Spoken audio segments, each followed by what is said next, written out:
Today, papakita namin ni Benji yung rifle bag na pinagawa ni shoutout ni Ma'am Abby dyan. Ma'am, shoutout. Salamat ma'am no sa pag-order dito sa shop kahit taga Cebu kami ma'am.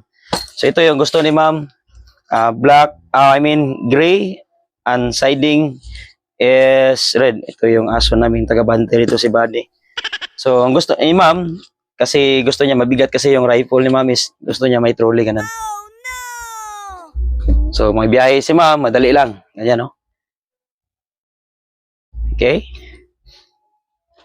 So, may side release. Dalawa. Water bottle. And carry. Ganyan. Yung and carry sa gitna. Pyramid pads. Siding. Bottom.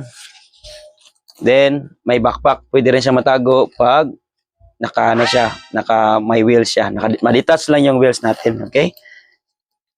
And then yung interior, papakita namin sa inyo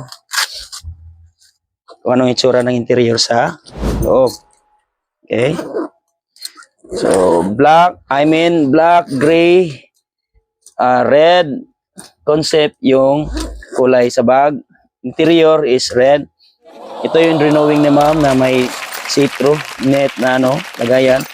Tsaka ito, tsaka hindi. Dito ilagay ni ma'am yung rifle niya, tapos pwede maglagay ng shoes, iba-ibang gamit na madali lang siyang man-carry. Bali, gawin na rin ni ma'am na personal bag ito.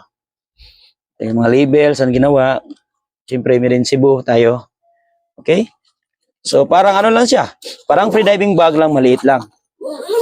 Pero, unique nito is, rifle yung ilagay na may wheels. So, yung tinatanong nyo, anong ginagamit ng mga accessories is siyempre, Waikiki tayo para tatagal.